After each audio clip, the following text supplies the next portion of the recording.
As we all face the inevitable return to our places of work, there are more and more of us who are weary about going back, and even more don't think they can ever return. Andrea Groenewald is a registered psychotherapist and joins me now. Now, Andrea, we're hearing about businesses reopening, people going back into work, but there are a lot of reasons why people are hesitant about doing so. What are you hearing? Myself and my team, Maggie, are hearing a lot about how in the beginning it was about adjusting to new stressors. And now we've kind of created this new normal in this COVID-19 crisis. And now we're sort of needing to pivot again, thinking about going back to work. And so people are fearful. They're worried about their physical safety. We've been told that places of work are not safe. That's why we had to shut them down and had to self-isolate at home. And so all these anxieties and fears are coming up for people. And it's causing people to really think through their life and how they want to work. And if they want to work, like you said, if they ever want to go back to work. And it's funny how only a few months can change your whole perspective and your whole world, right? It has only been a few months since most of us have been sheltered in place, working from home. Talk more about the anxiety that some people are feeling as they are slowly starting to readjust to having to think about going back into the workspace. Exactly. So the anxiety that people are feeling, you don't have to look very far. Like if you go to the grocery store, you go out, you see the fear on people's faces, even behind the masks. And I saw somebody in a gas mask the other day when I went to the grocery store. People are very fearful of getting sick. And so they're fearful that other people might be contagious. They might be asymptomatic. It's not something that we can see. We're afraid of something that we can't see. We don't know if people have it. We don't know where it is. We've been told it can be on surfaces, so there's a lot of fear about where it is, if I'm going to get sick, who has it.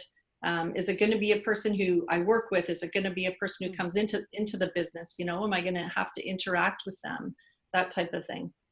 So how do we cope with this fear? How do we deal with it head on? Well, I think as with any feeling, I have a little bit of a formula, which is sort of name the feeling, identify what it is, what it's connected to, give yourself permission to feel it, talk about it with others, and then bring facts to it. So the facts of the situation really are that most of us, the vast majority of us, even if we come in contact with COVID, are not going to get it. If we get it, it's not going to be life-threatening. And so to mitigate the risk and be cognizant of things that we can do ourselves, we've been, I think, hammered with the three items of, wash your hands, don't touch your face, and the 6 feet apart, the social or physical distancing. So I think we need to keep those things in mind and recognize that the risk really is quite small. And there's things that we can do to mitigate the risk as we move forward. And how about the employer as well? What is the conversation that the employer should be having with their employees to just name the fear out loud and say, I understand that you might feel this way? We need to have conversations about how people are feeling, the fear, the anxiety, and just be allowed to talk about it and name it. And in some ways be responsive to it. And if people at the workplace, the CEOs or the managers are responsive to people's concerns, that will build trust.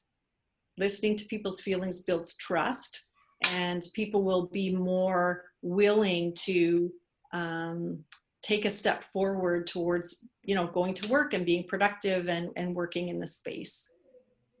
And as I alluded to prior to our conversation, Andrea, there are some people who have said, absolutely not. I am not returning to my workspace. I still want to be employed, but I don't feel comfortable returning to that space. Speak about the importance of just interacting with people, because I think during this time we've gotten so used to being by ourselves or with our immediate family that we've lost maybe some of the desire to interact with others. And why is that important as people that we do that? Well, I think there's three things that I would love for people to remember. One is to, during this whole process of getting back to a new normal, is to be proactive.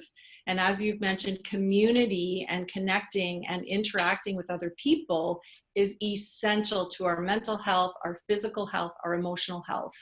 And so we need to be really thoughtful about connecting with people in our close community, people who are life-giving, bring meaning to our life, give us energy, you know, really be thoughtful about who our community is and making sure that we're connecting.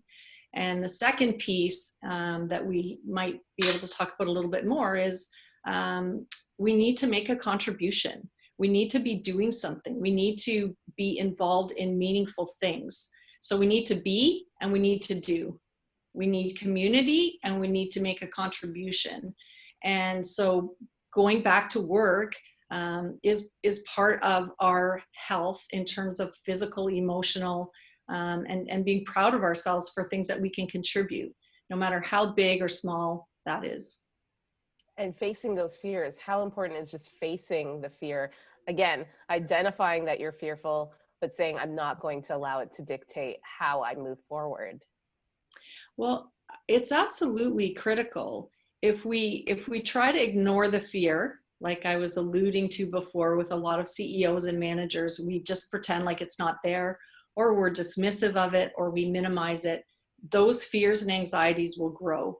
So it's essential that we face our fears, we lean into them, we allow ourselves to take information from them. There is concern, you know, so we do want to be proactive. We want to take charge of our environment. We want to do what we can to help ourselves stay safe.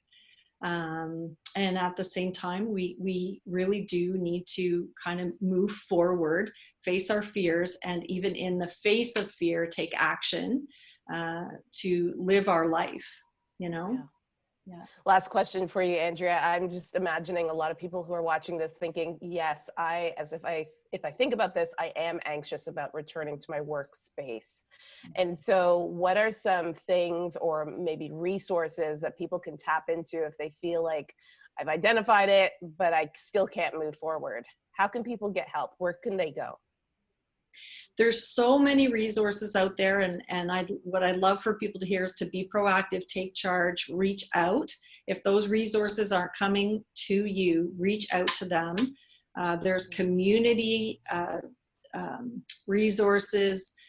People generally don't want to go to a hospital, but there's crisis lines, there's 24/7, there's service clubs that are helping people, there's counseling, there's counseling in the community, there's private counseling, there's tons of resources out there right now for people to access. The Ontario government has made counseling available for people.